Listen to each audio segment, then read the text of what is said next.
السلام عليكم ورحمة الله وبركاته.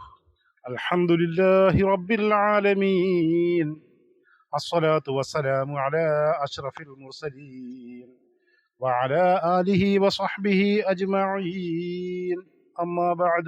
പ്രിയ സഹോദരങ്ങളെ, സൂറത്തുൽ അറാഫ് 154 മുതലുള്ള വചനങ്ങളിലേക്ക്. അനേക വർഷങ്ങൾ ഈജിപ്തിലെ കിബിത്തികൾക്ക് കീഴിൽ അടിമകളെപ്പോലെ ജീവിതം നയിക്കേണ്ടി വന്ന ഇസ്രായേൽ വംശജരെ അവിടെ നിന്നും മോചിപ്പിച്ച് സാഹസിക യാത്രകൾക്ക് ശേഷം സീനാ മരുഭൂമിയിൽ എത്തിയിരിക്കുകയാണ് മൂസാ നബി അലൈഹിസ്സലാം. ബനു ഇസ്രായേലിനെ ഒരു സ്വതന്ത്ര സമൂഹമാക്കി മാറ്റേണ്ടതുണ്ട്. അള്ളാഹുവിൻ്റെ വിധിവിലക്കുകളും നിയമ വ്യവസ്ഥകളും അവരെ പഠിപ്പിക്കേണ്ടതുണ്ട്. അതിനാണ് അവർക്ക് വേദം നൽകപ്പെടുന്നത്. വേദഗ്രന്ഥം ഏറ്റുവാങ്ങുന്നതിനായി മൂസ അലൈഹിസ്സലാം സീനാ പർവ്വതത്തിലേക്ക് പോയതും അവിടെയുണ്ടായ അനുഭവങ്ങളും സംഭവ വികാസങ്ങളും കഴിഞ്ഞ ഭാഗങ്ങളിലൂടെ നാം മനസ്സിലാക്കുകയുണ്ടായി. മൂസ അലൈഹിസ്സലാമയുടെ അസാന്നിധ്യത്തിൽ ആ സമൂഹത്തിൽ നിന്നുണ്ടായ ഗുരുതരമായ വീഴ്ച, സ്വർണം കൊണ്ട് നിർമ്മിച്ച പശുക്കുട്ടിയെ ആരാധ്യ വസ്തുവായി സ്വീകരിച്ചത് അദ്ദേഹത്തെ വല്ലാതെ കോപാകുലനാക്കി. തൗറാത്ത് എഴുതിയ പലകകൾ താഴെ വയ്ക്കുകയും ആ സമൂഹത്തെ വല്ലാതെ ശകാരിക്കുകയും ചെയ്തു മൂസ അലൈഹിസ്സലാം. തുടർന്ന് കേൾക്കുക. അഊദു ബില്ലാഹി മിനശ് ശൈത്വാനിർ റജീം. ബിസ്മില്ലാഹിർ റഹ്മാനിർ റഹീം. വലമ്മാ സകത അൻ മൂസൽ ഗളബു അഖദൽ അൽവാഹ് വഫീ നുസ്ഖതിഹാ ഹുദൻ വറഹ്മത്തുൽ للذين هم لربهم يرهبون. മൂസയുടെ കോപം അടങ്ങിയപ്പോൾ അദ്ദേഹം ദിവ്യ സന്ദേശം എഴുതിയ പലകകൾ എടുത്തു. അവയിൽ രേഖപ്പെടുത്തിയതിൽ തങ്ങളുടെ രക്ഷിതാവിനെ ഭയപ്പെടുന്ന ആളുകൾക്ക് മാർഗദർശനവും കാരുണ്യവുമാണ് ഉണ്ടായിരുന്നത്. വഖ്താറ മൂസാ ഖൗമഹു 70 റജുലൻ ലിമീഖാതിനാ فلما أخذتهم الرجفة قال رب لو شئت أهلكتهم من قبل وإياي أتهلكنا بما فعل السفهاء منا إن هي إلا فتنتك تضل بها من تشاء وتهدي من تشاء أنت ولينا فاغفر لنا وارحمنا وأنت خير الغافرين. നമ്മുടെ നിശ്ചിത സമയത്തേക്ക് മൂസ തൻ്റെ ജനങ്ങളിൽ നിന്ന് 70 പുരുഷന്മാരെ തെരഞ്ഞെടുത്തു. എന്നിട്ട് ഉഗ്രമായ കുലുക്കം അവർക്ക് പിടിപെട്ടപ്പോൾ അദ്ദേഹം പറഞ്ഞു, എൻ്റെ രക്ഷിതാവേ, നീ ഉദ്ദേശിച്ചിരുന്നെങ്കിൽ മുമ്പ് തന്നെ അവരെയും എന്നെയും നിനക്ക് നശിപ്പിക്കാമായിരുന്നു. ഞങ്ങളുടെ കൂട്ടത്തിലെ മൂഢന്മാർ പ്രവർത്തിച്ചതിൻ്റെ പേരിൽ നീ ഞങ്ങളെ നശിപ്പിക്കുകയാണോ?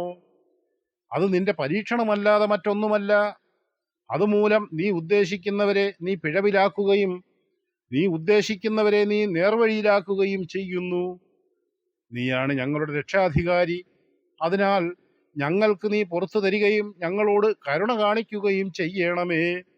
നീയാണ് പൊറുക്കുന്നവരിൽ ഉത്തമൻ. വക്തുബ് ലനാ ഫീ ഹാദിഹി ദുനിയാ ഹസനതൻ വഫിൽ ആഖിറതി ഇന്നാ ഹുദിനാ ഇലൈക് ഖാല അദാബി ഉസീബു ബിഹി മൻ അശാ വറഹ്മതി വസിഅത് കുല്ല ശൈഇ فسأكتبها للذين يتقون ويؤتون الزكاة والذين هم بآياتنا يؤمنون. ഇഹലോകത്തും പരലോകത്തും ഞങ്ങൾക്ക് നീ നന്മ രേഖപ്പെടുത്തുകയും അഥവാ വിധിക്കുകയും ചെയ്യണമേ. തീർച്ചയായും ഞങ്ങൾ നിന്നിലേക്ക് മടങ്ങിയിരിക്കുന്നു. അല്ലാഹു പറഞ്ഞു, എൻ്റെ ശിക്ഷ ഞാൻ ഉദ്ദേശിക്കുന്നവർക്ക് ഏൽപ്പിക്കുന്നതാണ്. എൻ്റെ കാരുണ്യമാകട്ടെ സർവ വസ്തുക്കളെയും ഉൾക്കൊള്ളുന്നതായിരിക്കുന്നു. എന്നാൽ ധർമ്മനിഷ്ഠ പാലിക്കുകയും സക്കാത്ത് നൽകുകയും നമ്മുടെ ദൃഷ്ടാന്തങ്ങളിൽ വിശ്വസിക്കുകയും ചെയ്യുന്നവരായ ആളുകൾക്ക് പ്രത്യേകമായി ഞാൻ അത് രേഖപ്പെടുത്തുന്നതാണ്. തൗറാത്ത് എഴുതിയ ഫലകങ്ങൾ സകല ആദരവുകളോടെയും മൂസ അലൈഹിസ്സലാം തിരികെ എടുത്തു. സന്മാർഗം സ്വീകരിച്ച് മുന്നേറുന്നവർക്ക് ദിവ്യ കാരുണ്യ ലബ്ധി, സന്മാർഗവും കാരുണ്യവുമാണതിൽ എന്ന് അള്ളാഹു വ്യക്തമാക്കുന്നു. ബനൂ ഇസ്രായേല്യർ ഏതെല്ലാം പരീക്ഷണങ്ങളിലൂടെ കടന്നുപോയി എന്ന് നമ്മെ കൂടുതൽ ബോധ്യപ്പെടുത്തുന്ന വചനങ്ങളാണ് 155ഉം 156ഉം. പശുക്കുട്ടിയെ ആരാധ്യ വസ്തുവായി സ്വീകരിച്ചതിന് പ്രായശ്ചിത്തം ചെയ്യേണ്ടുന്നതിനായി മൂസ അലൈഹിസ്സലാം അവരിൽ നിന്നും 70 പേരെ തെരഞ്ഞെടുത്തു. അള്ളാഹുവിൻ്റെ നിർദ്ദേശപ്രകാരം സീനാ പർവ്വതത്തിലെത്തിയ ആ സംഘത്തെ ഘോരമായ ശബ്ദവും ശക്തമായ പ്രകമ്പനവും പിടികൂടി. അവർ ധിക്കരിച്ച അള്ളാഹുവിൻ്റെ ശക്തി അവരെ കൂടുതൽ ബോധ്യപ്പെടുത്തുന്നതിനും ചിന്തിപ്പിക്കുന്നതിനുമായിട്ടാകണം ഇത്. മൂസാ നബി അലൈഹിസ്സലാം അള്ളാഹുവോട് അപേക്ഷിക്കുകയും തൻ്റെ ആവലാതികൾ ബോധിപ്പിക്കുകയുമാണ്. ഞങ്ങളിലെ വിഡ്ഢികൾ പ്രവർത്തിച്ചത് കാരണമായി ഞങ്ങളെ മുഴുവൻ നീ നശിപ്പിക്കുകയാണോ നാഥ? ഇത് നിന്റെ പരീക്ഷണമാണ്. പരീക്ഷണത്തിൽ എൻ്റെ ജനത പരാജയപ്പെടുകയും ചെയ്തു. നീയാണ് രക്ഷകൻ. അടിമത്തത്തിൽ നിന്ന് മോചിപ്പിച്ച് ചെങ്കടൽ കടത്തി ഇവിടെ എത്തിച്ചത് നീയാണ്. ഞങ്ങളോട് കരുണ ചെയ്യുകയും പുറത്തു തരികയും ചെയ്യണമേ എന്ന് മൂസ അലൈഹിസ്സലാം അള്ളാഹുവോട് താഴ്മയോടെ പ്രാർത്ഥിക്കുകയാണ്. അള്ളാഹുവിൻ്റെ മറുപടി ഇപ്രകാരം നമുക്ക് വായിക്കാം: എൻ്റെ ശിക്ഷ ഞാൻ ഉദ്ദേശിക്കുന്നവർക്ക് അനുഭവിപ്പിക്കുന്നു. എൻ്റെ കാരുണ്യമാകട്ടെ പ്രപഞ്ചത്തിലെ സർവ്വതിനെയും ഉൾക്കൊള്ളുന്നതാകുന്നു. എന്നാൽ പരലോകത്ത് അള്ളാഹുവിൻ്റെ കാരുണ്യത്തിന് അർഹരായവർ സത്യവിശ്വാസികളായ സജ്ജനങ്ങൾ മാത്രമായിരിക്കുമെന്ന് പ്രത്യേകം ഓർമ്മപ്പെടുത്തുകയും ചെയ്യുന്നു. തൗറാത്തിലും ഇഞ്ചീലിലും രേഖപ്പെടുത്തപ്പെട്ട അന്ത്യപ്രവാചകൻ മുഹമ്മദ് നബി സല്ലല്ലാഹു അലൈഹി വസല്ലമയുടെ ആഗമനത്തെയും ആ പ്രവാചകനെ പിൻപറ്റേണ്ടുന്നതിൻ്റെയും പ്രാധാന്യമാണ് തുടർന്നു വരുന്ന വചനത്തിൽ അള്ളാഹു ഊന്നി പറയുന്നത്. അള്ളാഹുവിൻ്റെ അനുഗ്രഹ പൂർത്തീകരണത്തിന് ആ പ്രവാചകനെ പിന്തുടർന്നേ മതിയാകൂ എന്ന ഉണർത്തലും. الذين يتبعون الرسول النبي الأمي الذي يجدونه مكتوبا عندهم في التوراة والإنجيل يأمرهم بالمعروف وينهاهم عن المنكر ويحل لهم الطيبات ويحرم عليهم الخبائث ويضع عنهم إصرهم والأغلال التي كانت عليهم فالذين آمنوا به وعزروه ونصروه واتبعوا النور الذي أنزل معه أولئك هم المفلحون. അതായത് തങ്ങളുടെ പക്കലുള്ള തൗറാത്തിലും ഇഞ്ചീലിലും രേഖപ്പെടുത്തപ്പെട്ടതായി അവർക്ക് കണ്ടെത്താൻ കഴിയുന്ന ആ അക്ഷരജ്ഞാനമില്ലാത്ത പ്രവാചകനായ ദൈവദൂതനെ, അതായത് മുഹമ്മദ് നബിയെ പിൻപറ്റുന്നവർക്ക് ആ കാരുണ്യം രേഖപ്പെടുത്തുന്നതാണ്. അവരോട് അദ്ദേഹം സദാചാരം കൽപ്പിക്കുകയും ദുരാചാരത്തിൽ നിന്ന് അവരെ വിലക്കുകയും ചെയ്യുന്നു. നല്ല വസ്തുക്കൾ അവർക്ക് അദ്ദേഹം അനുവദനീയമാക്കുകയും ചീത്ത വസ്തുക്കൾ അവരുടെ മേൽ നിഷിദ്ധമാക്കുകയും ചെയ്യുന്നു. അവരുടെ ഭാരങ്ങളും അവരുടെ മേലുണ്ടായിരുന്ന വിലങ്ങുകളും അദ്ദേഹം ഇറക്കി വെക്കുകയും ചെയ്യുന്നു. അദ്ദേഹത്തെ പിന്തുണയ്ക്കുകയും സഹായിക്കുകയും അദ്ദേഹത്തോടൊപ്പം അവതരിപ്പിക്കപ്പെട്ടിട്ടുള്ള ആ പ്രകാശത്തെ പിൻപറ്റുകയും ചെയ്തവരാരോ അവർ തന്നെയാണ് വിജയികൾ. അന്ത്യപ്രവാചകൻ സല്ലല്ലാഹു അലൈഹി വസല്ലമയെക്കുറിച്ച് സത്യാന്വേഷികൾക്ക് വഴികാട്ടിയായി പൂർവ്വവേദങ്ങളായ തൗറാത്തിൻ്റെയും ഇഞ്ചീലിൻ്റെയും ശേഷിച്ചവകളിൽ ഇന്നും വ്യക്തമായി രേഖപ്പെട്ട് കിടക്കുന്നു. നിരവധി ഉദാഹരണങ്ങൾ നമുക്ക് വായിച്ചെടുക്കാൻ കഴിയും. നന്മ കൽപ്പിക്കുകയും തിന്മകളെ വിരോധിക്കുകയും ചെയ്യുന്ന പ്രവാചകൻ, മനുഷ്യന്റെ മേൽ ചുമത്തപ്പെട്ട ഭാരങ്ങൾ ലഘൂകരിക്കുകയും അവനെ വരിഞ്ഞു മുറുക്കിയ ചങ്ങലക്കെട്ടുകൾ ഭേദിക്കുകയും ചെയ്യുന്ന വിമോചകൻ, സഹാനുഭൂതിയും കാരുണ്യവുമാണ് ആ പ്രവാചകന്റെ മുഖമുദ്ര. സംശുദ്ധമായവകളെല്ലാം അനുവദനീയമാക്കുകയും നിഷിദ്ധമായവകൾ മാത്രം വിലക്കുകയും ചെയ്യുന്നു. പ്രവാചക ദൗത്യത്തിന്റെ ചുരുങ്ങിയ രൂപമാണ് ഈ ആയത്തിലൂടെ അള്ളാഹു വ്യക്തമാക്കുന്നത്. മനുഷ്യ സമൂഹത്തോടാകമാനവും ബനൂ ഇസ്രായേലിനോട് പ്രത്യേകമായും അള്ളാഹു നൽകുന്ന ആഹ്വാനമാണിത്. സർവാത്മന ആ പ്രവാചകനോടൊപ്പം നിലകൊള്ളുകയും പിൻപറ്റുകയും അനുസരിക്കുകയും ചെയ്യണം. പ്രകാശം എന്ന് അള്ളാഹു വിശേഷിപ്പിച്ച അന്ത്യപ്രവാചകൻ സല്ലല്ലാഹു അലൈഹി വസല്ലമയിലൂടെ അവതീർണമായ വിശുദ്ധ ഖുർആൻ നെഞ്ചിലേറ്റുകയും അടിയുറച്ച് വിശ്വസിക്കുകയും പിൻപറ്റുകയും ചെയ്യുന്നവരാരോ അവർ തന്നെയാണ് വിജയികൾ എന്ന് അള്ളാഹു വ്യക്തമാക്കുന്നു. ഉച്ചൈസ്തരം പ്രഖ്യാപിക്കുവാൻ നബി സല്ലല്ലാഹു അലൈഹി വസല്ലമയോട് അള്ളാഹു കൽപ്പിക്കുന്ന വചനമാണ് 158 ആയത്ത്. കേൾക്കുക.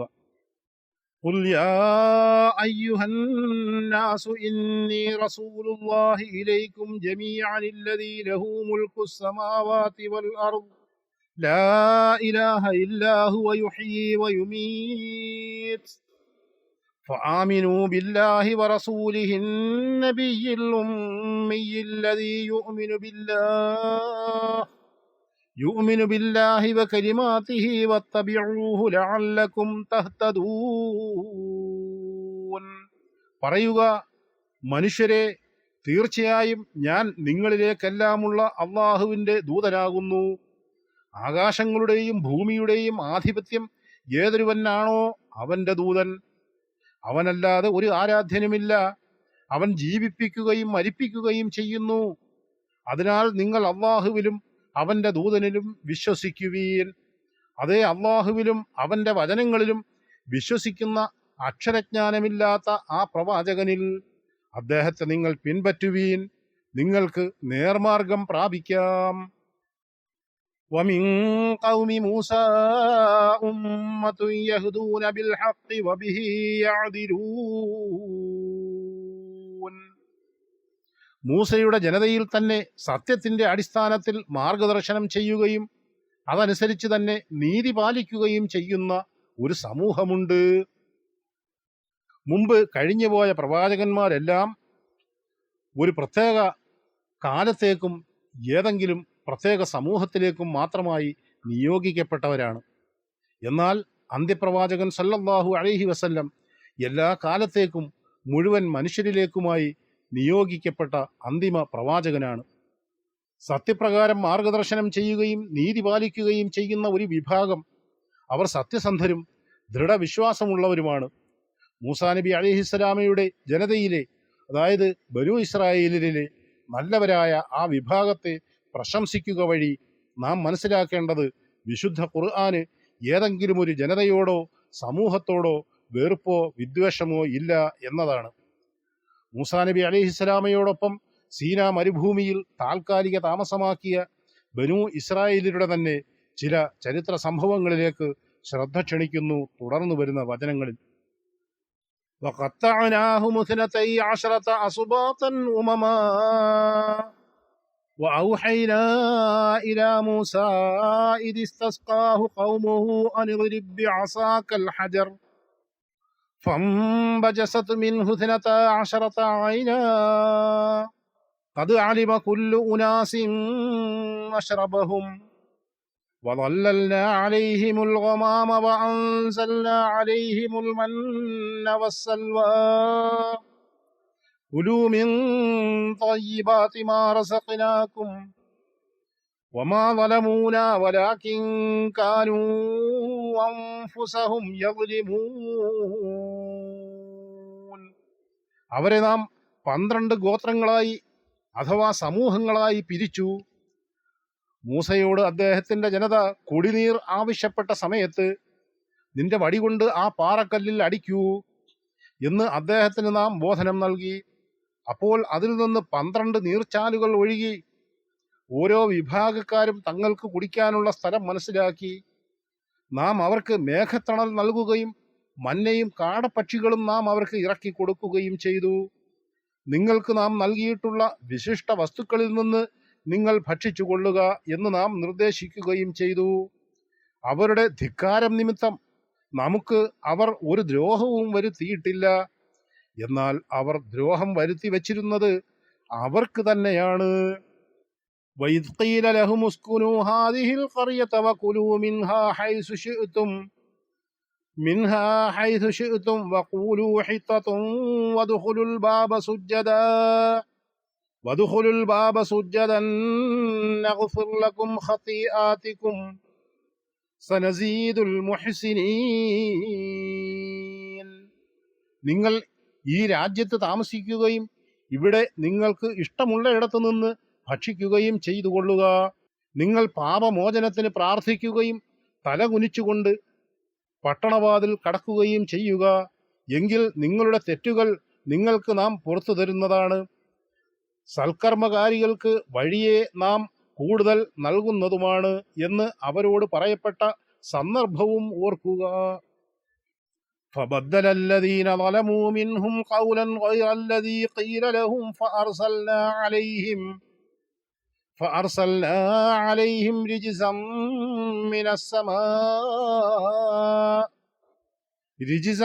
من السماء بما كانوا يظلمون. അപ്പോൾ അവരിലുള്ള അക്രമികൾ അവരോട് നിർദ്ദേശിക്കപ്പെട്ടതിൽ നിന്ന് വ്യത്യസ്തമായിട്ട് വാക്ക് മാറ്റി പറയുകയാണ് ചെയ്തത്. അവർ അക്രമം ചെയ്തുകൊണ്ടിരുന്നതിൻ്റെ ഫലമായി നാം ആകാശത്തു നിന്ന് ഒരു ശിക്ഷ അയച്ചു. യാക്കൂബ് നബി അലൈഹിസ്സലാമയുടെ സന്താന പരമ്പരയാണ് ബനൂ ഇസ്രായേലർ എന്ന് നാം മനസ്സിലാക്കിയിട്ടുണ്ട്. അദ്ദേഹത്തിന് 12 മക്കളായിരുന്നു. അവരുടെ സന്താന പരമ്പരകൾ 12 ഗോത്രങ്ങളായി വിഭജിക്കപ്പെട്ടു. അവർ മൂസാ നബി അലൈഹിസ്സലാമയോടൊപ്പം സീന മരുഭൂമിയിലാണുള്ളത്. അവിടെ ജലത്തിൻ്റെ ലഭ്യത കുറവാണ്. അവർ മൂസാ നബി അലൈഹിസ്സലാമയോട് ജലത്തിന് ആവശ്യപ്പെട്ടു. അള്ളാഹുവിൻ്റെ നിർദ്ദേശപ്രകാരം മൂസ അലൈഹിസ്സലാം പാറമേൽ അടിച്ചു. അതിൽ നിന്നും 12 ഉറവകൾ പൊട്ടിയൊഴുകി. ഓരോ വിഭാഗവും തങ്ങളുടെ സ്ഥാനത്തു നിന്നും ജലം ശേഖരിച്ചു. ജലത്തിൻ്റെ പേരിൽ തർക്കിക്കുകയും കുഴപ്പമുണ്ടാക്കുകയും ചെയ്യാതിരിക്കാൻ കൂടിയാണ് വിഭജിച്ച് നൽകിയത്. കൂടാതെ മരുഭൂമിയിലെ കഠിനമായ ചൂടിൽ നിന്ന് രക്ഷ ലഭിക്കുവാനായി മേഘം കൊണ്ട് തണലിട്ട് കൊടുത്തു അവർക്ക് അല്ലാഹു. ഭക്ഷണത്തിനായി ഏറ്റവും വിശിഷ്ടമായ മന്നയും സൽവയും നൽകി.